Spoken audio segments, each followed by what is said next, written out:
오늘 말씀은 4월 29일 토요일 날 아침에 제가 매일 성경 큐티 책으로 묵상한 말씀입니다. 1990년대 후반, 2000년대 초반에 기독교계에 아주 이슈가 되었던 책이 있었습니다. 가계에 흐르는 저주를 끊어야 산다라는 책입니다. 기독교인들 사이에 90년대 후반, 2000년대 초반에 이 책이 굉장히 많이 읽혀졌습니다. 아마 우리 성도들 중에도 읽어보신 분이 있을 거라는 생각이 듭니다. 책 제목에서 이미 내용이 다 드러나고 있는데 가문에 흐르는 저주가 있고 그것을 끊어야 하나님의 은혜와 복을 누리면서 살 수 있다는 것이죠. 그래서 조상이 지었던 죄에 대해서 회개해야 한다라는 내용도 담겨져 있습니다. 이 책이 이런 이야기를 하고 있는 성경의 근거는 출애굽기 20장 5절과 6절의 말씀입니다. 출애굽기 20장은 십계명의 말씀이 나오는데 십계명 첫 번째 계명과 두 번째 계명을 말씀하고 난 다음에 5절과 6절에서 하나님을 미워하는 자들에 대해서는 3, 4대까지 하나님께서 그 죄에 대해서 물으실 것이고 하나님을 사랑하는 자들에게는 천대까지 이르러 은혜와 복을 주실 것이라 말씀하고 있습니다. 이 책의 저자는 출애굽기 20장 5절과 6절의 이 말씀을 근거로 해서 이런 주장들을 펴고 있는 것이죠. 그러면서 실제 예로 듭니다. 조나단 에드워즈 가문과 그리고 맥스 죽스라는 사람의 가문을 비교하면서 경건하게 살았던 한 사람의 가문이 대대로 하나님의 은혜와 축복이 흐르는 모습들, 그리고 범죄자이면서 술주정뱅이로 살았던 한 사람의 가문을 조사해서 그의 가문 가운데 흐르는 저주들을 실례로 들어주고 있습니다. 여러분들 아마 조나단 에드워즈의 가문의 후손들을 조사해서 이야기하는 거 들어보셨을 거예요. 그의 후손들 중에 295명이 대학을 졸업했었고, 여러분 이때 이 당시가 17세기였거든요. 18세기였는데 이때 대학을 졸업한 숫자가 이 정도 된다는 건 정말 놀라운 거죠. 그리고 13명이 대학 총장이었고 65명이 교수였고 3명이 미국의 상원 의원이었고 3명은 주시자 30명은 판사 등등등등 해서 조나단 에드워즈의 가문의 후손들을 이렇게 조사했습니다. 맥스 죽스라는 가문 조사했는데 560명을 추적해 보니까 310명이 거지였고 150명이 범죄자였고 7명은 살인자였고 등등등 해서 실제 예를 들어서 이렇게 비교하고 있죠. 이런 예까지 제시하면서 이 책의 저자는 저주는 하나님께서 내리시는 저주는 4대까지 이어진다. 그리고 하나님께서 은혜 주시기로 약속하신 그 은혜와 복은 천대까지 이어진다. 이렇게 주장하고 있습니다. 여러분은 이를 어떻게 생각하고 받아들이시는지 모르겠습니다. 저는 이 내용에 동의하지 않습니다. 그런데 오늘 말씀을 묵상하면서 갑자기 이 책 내용이 떠올랐어요. 이 책 내용이 떠오르면서 저주 4대, 축복 1000대 이렇게 이어진다는 이 사람의 주장에는 내가 동의하지 않지만 죄의 고리가 있는데 이 죄의 고리를 끊어야 될 필요는 있겠구나 라는 생각이 오늘 말씀을 묵상하는 중에 들었어요. 여러분 이 말씀을 함께 나누면서 우리 삶의 모든 죄의 고리들을 다 끊고 오늘 이 시간에 이 자리에서 살아가는 우리가 하나님과 온전한 동행을 누리면서 살아갈 수 있기를 주님의 이름으로 축원드립니다. 여러분 앞서 언급한 그 책의 내용이 성경적이지 않다는 것부터 먼저 살펴봐야 될 것 같습니다. 여러분 축복이 천대까지 이른다고 얘기하고 있잖아요. 이 사람의 이 책의 저자의 주장대로라면 정말 한 사람이 하나님의 은혜 가운데서 똑바로 잘 살게 되면 그 은혜와 복이 천대까지 자손 대대로 쭉 이어져 가야 된다는 거죠. 그런데 그런 예를 성경에서 찾아볼 수가 없어요.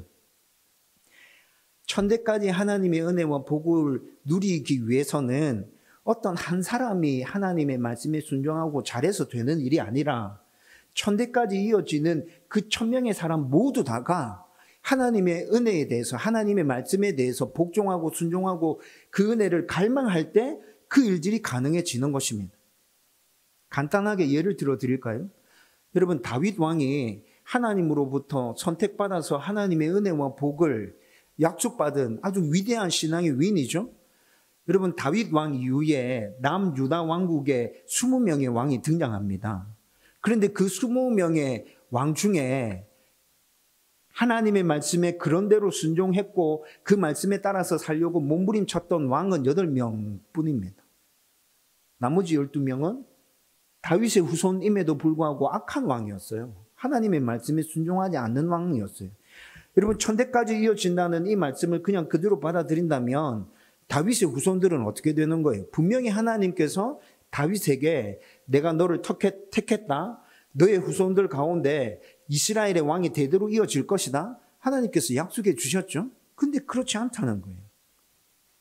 천대까지 하나님의 은혜와 복을 누리기 위해서는 한 사람으로부터 그 은혜가 물론 시작되는 거에 맞죠. 그런데 그 사람으로부터 시작된 그 은혜가 그 이후의 사람에게로 전달되어지고 넘어가려고 하면 처음에 모범을 보이는 이 사람도 중요하지만 그 이후에 이 사람의 모범을 이어받아서 살아가는 그 사람의 삶 또한 중요하다는 것입니다. 이 두 개가 연결되어져야 천대까지 하나님의 은혜가 그 집안 가운데 흐를 수 있다는 것이죠.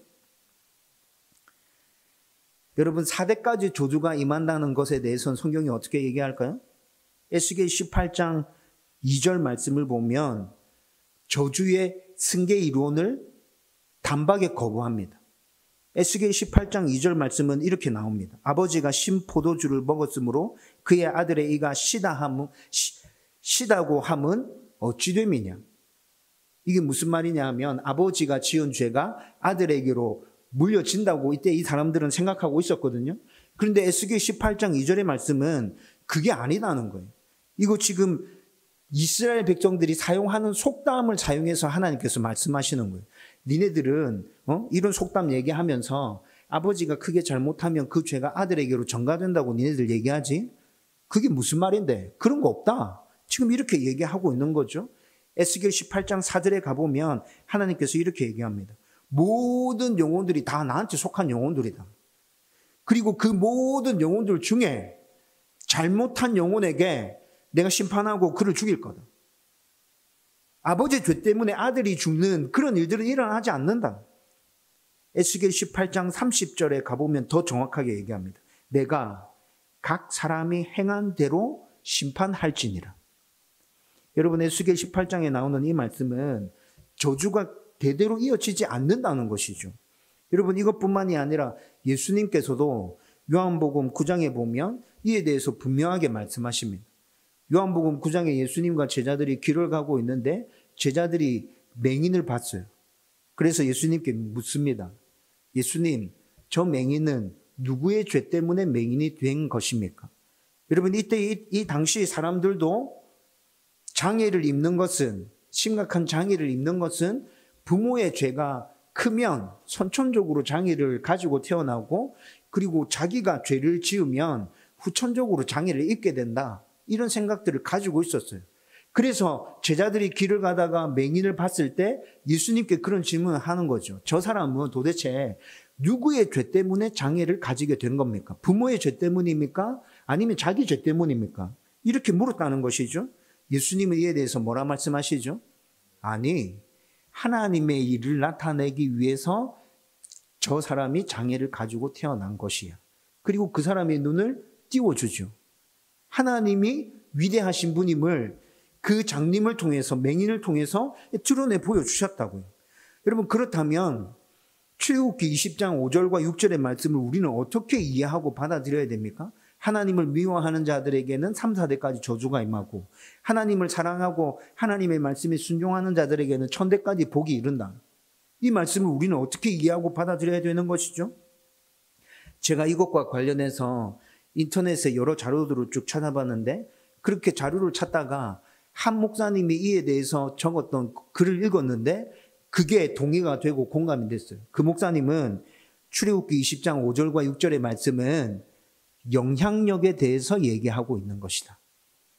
쉽게 얘기해 드리면 아버지가 굉장히 권위적이고 폭력적이면 그 아들도 그럴 가능성이 매우 큽니다. 그렇죠? 이건 영향력이에요. 아버지 영향력을 받고 자라났기 때문에, 아버지의 모습을 보고 자라났기 때문에 그 아들도 자연스럽게 그 모습이 그냥 몸에 배어지고 스며들어 있는 것이죠. 학자의 집안에서는 학자가 태어날 확률이 굉장히 높습니다. 장사꾼의 집안에서는 장사꾼이 태어날 확률이 굉장히 높습니다. 이게 다 영향력인 거죠. 출애굽기 20장 5절과 6절의 말씀도 저주사대, 하나님의 축복천대, 영향력에 관련된 이야기다라는 것이죠. 조나단 에드워즈나 맥스 죽스의 그 가문의 대물림 또한 그 내용이 사실이라면, 그 후손들 조사했는데 몇 명은 몇 명은 이렇게 쭉 나왔잖아요.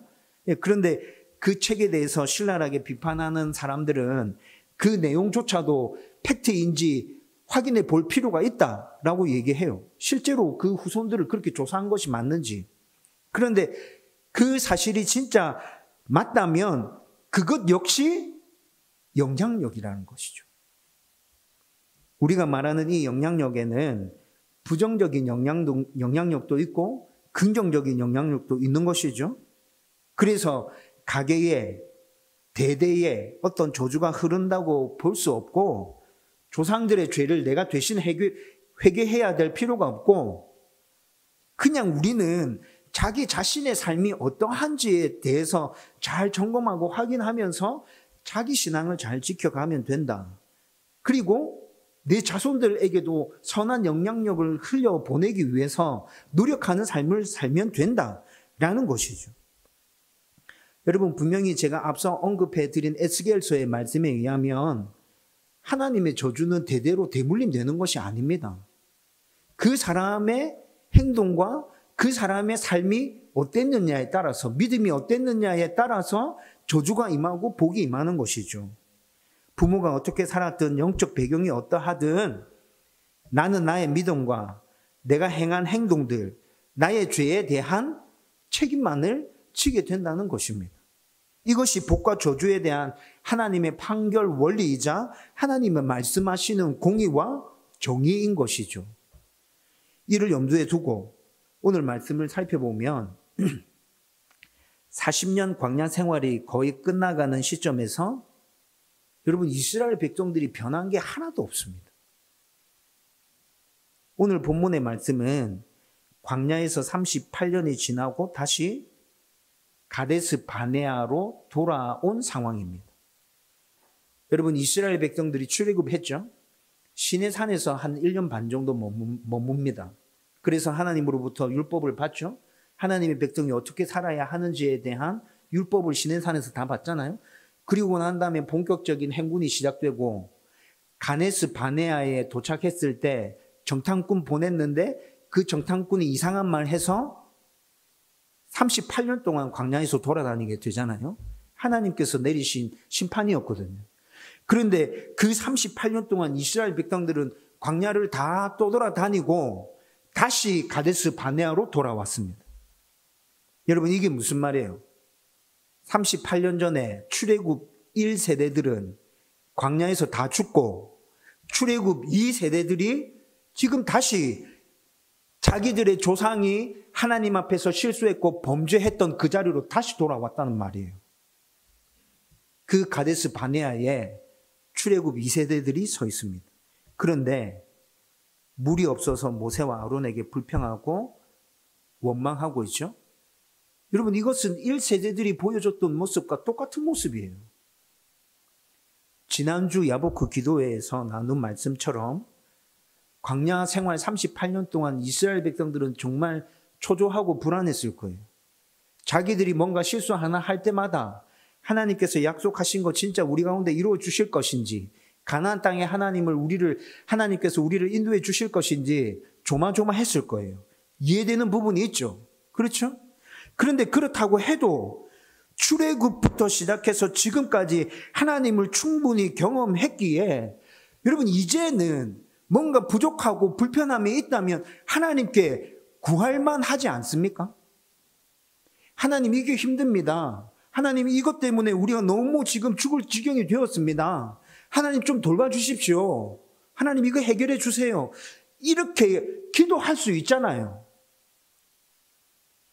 늘 말하는 것인데 하나님은 신실하시며 미쁘시고 좋으시고 전지전능하신 우주 만물의 주인 되신 분이십니다. 여러분, 이스라엘 백성들은 지금 광야 40년 동안 매일같이 이 사실을 눈으로 확인하고 경험하고 있었습니다.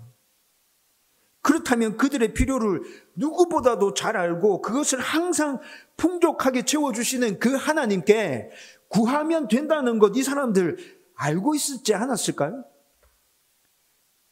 왜 불평하고 원망하고 불신앙적인 모습을 보이는지 도무지 이해가 되지 않습니다. 여러분, 이들의 이런 모습을 보고 있으면 진짜 마음이 너무 답답해집니다. 도대체 광야 40년 생활 동안 매일 내리는 그 만나와 구름 기둥과 불 기둥을 보면서 이 사람들은 도대체 무슨 생각을 하고 있었던 거지? 여러분, 그런데 저도 이럴 때가 너무 많아서 이들의 모습이 저의 모습이라서 더 화가 나고 마음이 무너져 내립니다. 제가 가끔 저 자신이 너무 싫어질 때가 있다고 말씀드렸잖아요. 그게 바로 이스라엘 백성들의 이런 모습이랑 똑같은 모습이거든요. 지금까지 제가 살아왔던 삶을 돌아봐도 하나님께서 저에게 굉장히 많은 은혜와 복을 주셨습니다. 그것들을 누리면서 살아가고 있습니다. 오늘도 낮에 한 목사님이 찾아와서 자기 사역에 관한 여러 가지 일들에 대해서 고민을 나누고 왔습니다. 그 목사님의 상황을 보면 참 어렵고 힘듭니다. 내가 뭐라고 조언해 줘야 될지 모르겠습니다. 근데 저는 7년 동안 개척교회 하면서 마음이 무너져 내릴 때도 많았지만 하나님의 은혜 가운데서 이렇게 교회를 세워왔다는 것, 그것만큼은 하나님이 행하셨고 역사해 주셨고 함께해 주셨고 인도해 주셨다는 것에 대해서 더 이상 설명할 필요가 없을 것 같습니다. 그 은혜를 누리면서 여기까지 왔습니다. 내 하나님은 전지전능하신 분이라 믿고 확신하고 있습니다. 그런데 힘들고 어려운 일들이 생겼을 때 구하지 않고 낙심하고 좌절하고 있는 제 모습을 발견할 때 있습니다. 기다리고 인내하면 되는데 그 기다림과 인내를 너무 힘들어해서 불안해하고 초조하고 어찌할 줄 몰라서 그렇게 좌불안석의 모습을 보이고 있는 내 자신을 볼 때가 있어요. 교만하고 불신앙적이고, 그래서 하나님이 주인이 아니라 내가 주인 되기 위해서 머리 굴리고 있는 제 자신을 발견할 때 있습니다. 여러분, 저는 이 부분 또한 하나님께 참 감사하고 있는 건데 제 부모님으로부터 참 좋은 영향력을 받았습니다. 제 아버지, 제 어머니를 보면서 세상의 삶 가운데서 저렇게 성실하고 부지런하고 정직하게 살아야 되는 것이구나. 하나님을 신앙한다는 것이 저런 것이구나. 제 부모님을 보면서 저는 알았습니다. 부모님으로부터 좋은 영향력을 받았던 것이죠. 여러분, 제 장인어른, 장모님 평생 목회하신 분들입니다. 저희 장인어른이 조그마한 시골 교회였지만 원로 목사님으로 추대됐죠. 여러분, 제가 목회를 해보니까 한 교회에서 23년, 24년을 목회해서 원로 목사가 된다는 건 진짜 어려운 일이구나. 내가 그렇게 될 수 있을까? 당원교회에서 내가 그렇게 될 수 있을까? 이런 생각이 듭니다. 저는 장인어른과 장모님의 모습을 보면서 사역에 좋은 영향력 받으면서 15년, 14년 정도 그렇게 두 분과 함께 살았습니다. 저희 장모님 지금 저희 교회에 와 계시죠? 부모님으로부터 이렇게 좋은 영향력을 받았음에도 불구하고 제 자신의 모습이 이렇다는 걸 발견할 때가 있다는 겁니다. 여러분, 그러니까 더 화나고 짜증이 나고 제 자신이 한심해지고 너무 싫어지는 것이죠. 이런 모습을 붙들고 한참 씨름하고 있으면 결국 도달하는 결론은 나의 변화는 내가 어떻게 할 수 없는 것이구나. 오로지 하나님의 은혜구나. 오로지 하나님의 은혜다. 우리의 온전한 변화는 인간적인 노력으로는 정말 어렵고 불가능하다. 하나님의 은혜로만 가능하다. 그리고 그 은혜의 출발은 말씀과 기도를 붙들고 몸부림치는 것밖에 없구나. 그 사실을 또 깨닫게 된다는 것이죠.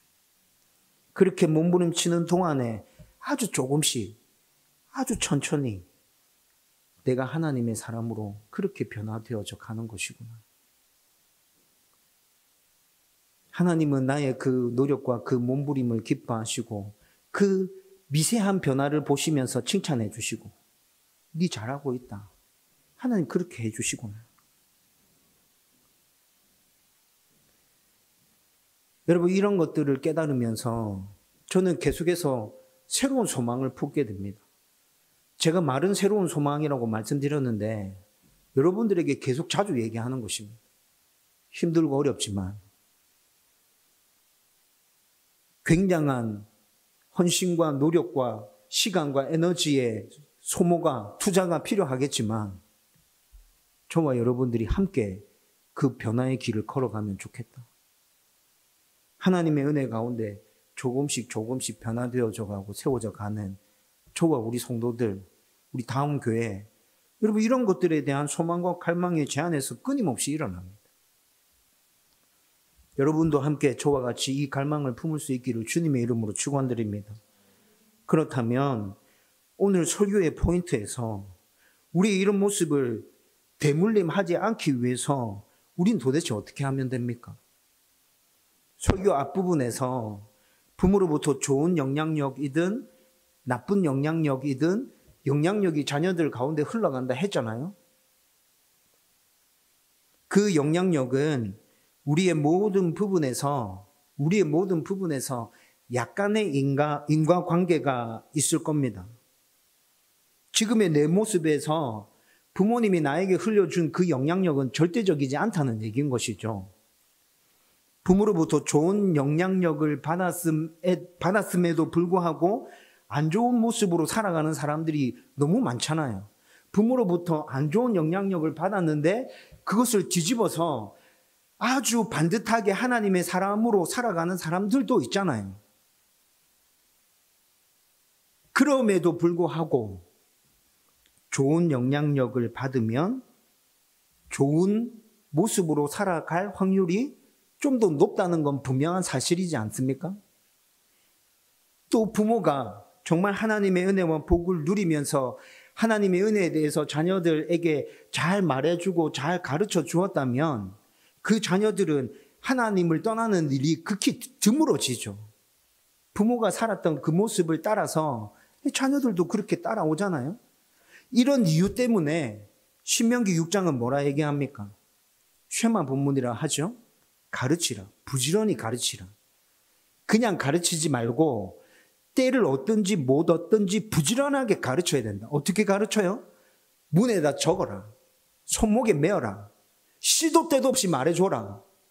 앉을 때 일어설 때 다 어떤 때든지 가르침의 기회로 삼아서 자녀들에게 하나님에 대해서 얘기해줘라.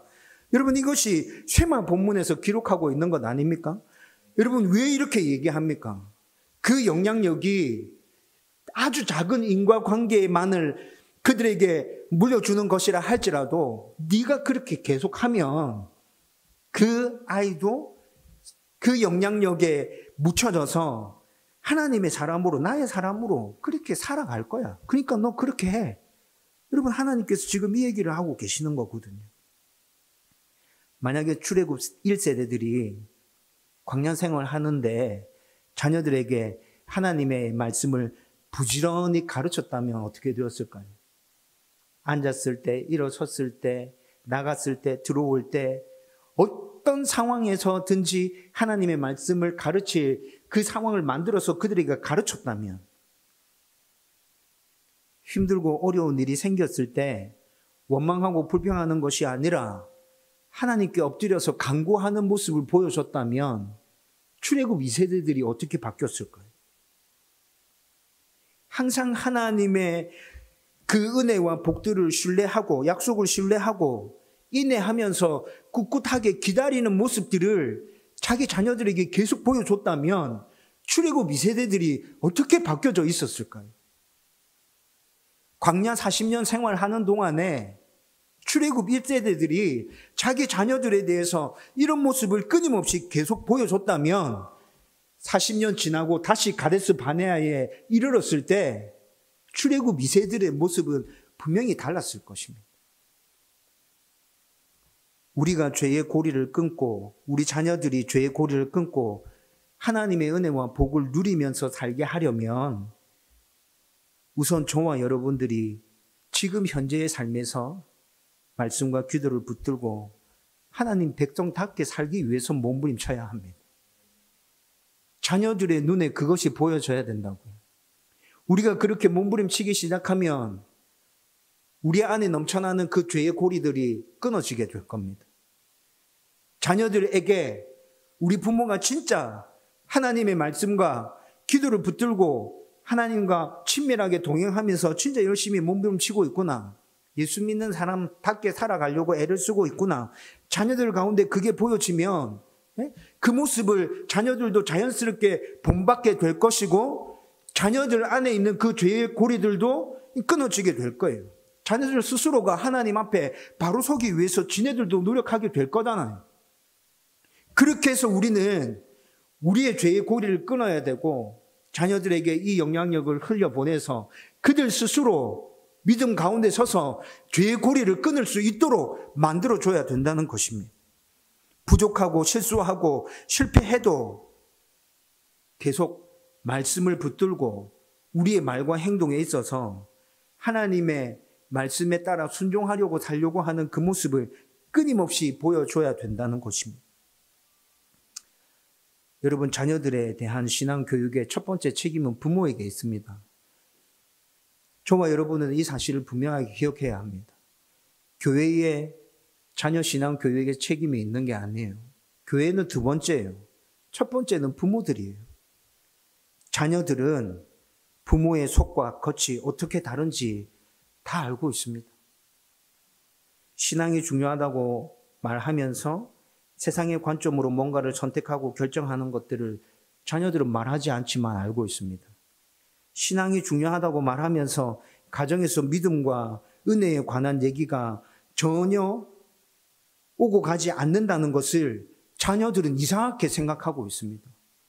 아니, 도대체 신앙이 중요하다고 말하는데 우리 집에서는 왜 하나님의 은혜와 믿음에 대한 이야기들이 단 한 차례도 오고 가지 않는 것이지? 교회 안에서 일어나는 부정적인 이슈들과 여러 사람들에 대한 험담이 아니라 하나님과 관련된 그 믿음의 이야기, 하나님이 우리 가운데 베풀어 주신 그 은혜의 이야기가 가정 안에서 오고 가지 않는다는 말이죠. 부모가 힘들고 어려울 때 어떻게 말씀으로 위로를 얻었는지, 하나님이 어떤 은혜를 주셨는지 우리는 자녀들에게 얘기해야 합니다. 나는 지금 어떤 말씀을 붙들고 이 힘들고 어려운 이 상황을 꿋꿋하게 견디며 헤쳐나가고 있는지 자녀들에게 얘기해 주십시오. 내가 믿는 하나님 이런 하나님이다. 아빠 믿는 하나님 이런 하나님이다. 아빠 지금 힘들다. 근데 나는 이 하나님 믿는다. 그래서 나는 지금 참고 견디고 그 하나님 바라보고 신뢰하고 가는 거다. 니네들도 이 하나님 신뢰하고 따를 수 있으면 좋겠다. 여러분, 이런 대화가 자녀에게 신앙의 대물림이 이루어지는 신앙의 교육이라는 것입니다. 꾸준한 부모의 모범과 자주가 아니라도 이런 대화들이 가끔씩 자녀들과 주고받아질 때 그 안에서 신앙의 대물림, 하나님의 은혜와 복의 대물림이 일어나게 된다는 것이죠. 여러분, 부모인 우리가 신앙의 모범을 보이기 위해서 먼저 몸부림치십시다. 말씀과 기도를 붙들고 진짜 치열하게 한번 노력해 봅시다. 그리고 내가 받은 그 은혜, 이거 하나님의 은혜구나. 하나님 이렇게 지금 나와 함께 계시구나. 깨달아졌다면 자녀들에게 얘기해 주세요. 하나님 이렇게 은혜 주셨다. 아빠는 지금 그 은혜 부여잡고 평안을 누리고 있다. 하나님 계속 신뢰하면서 한 걸음 한 걸음 나아가고 있다. 얘기해 주십시오. 그러면 우리 삶에서 죄의 고리가 먼저 끊어지게 될 것이고, 우리의 그런 모습을 보면서 자녀들도 신앙의 대물림을 이어받고 자기들의 믿음과 신앙 안에서 자기들 안에 그 죄의 고리도 스스로 끊어낼 수 있게 될 것입니다. 하나님의 풍성한 은혜와 복들을 누리면서 살아가겠죠. 함께 기대하고 소망하십시다. 이제 말씀을 정리하려고 합니다. 우리 삶에서 죄의 고리가 끊어지고 하나님의 은혜와 복을 누리기 위해서는 지금 현재 우리의 삶에서 우린 정신 차리고 똑바로 잘 살아야 합니다. 다른 거 필요 없고요. 그냥 제가 계속 말씀드리잖아요. 말씀과 기도를 붙들고 내 모습을 계속 살펴보면서 어떻게 좀 더 몸부림치면서 살 수 있을까? 내가 지금 똑바로 잘 하고 있는 게 맞나? 작은 것이라도 지금 현재 내 삶에서 내가 순종할 수 있는 게 뭐가 있냐? 이런 것들을 생각해 보면서 그렇게 하나하나 순종하는 거 필요합니다. 우리가 그렇게 살아간다면 자녀들에게 분명히 좋은 영향력이 흘러가게 될 것입니다. 그 영향력을 흘려받은 우리 자녀들이 하나님이 누구신가에 대한 그런 생각들을 자연스럽게 하게 되겠죠. 나도 우리 부모님처럼 살아야겠다라는 생각을 하게 될 거예요. 그러면서 신앙의 대물림이 일어날 것이고 그들도 그들의 믿음 가운데서 또 하나님의 은혜와 복을 누리면서 살아가게 될 것입니다. 여러분, 이런 일이 일어나기를 진짜 바라고 소망하고 갈망한다면 지금 현재 여러분의 삶에서 말씀과 기도를 붙들고 함께 몸부림쳐 가십시다. 하나님의 은혜를 자녀들에게 말해 주십시다. 이런 노력이 나와 우리 자녀들, 우리 가문 모두를 변화시키고 하나님의 은혜와 복 가운데로 이끌어 가게 될 것입니다. 그렇게 되기를 주님의 이름으로 축원드립니다.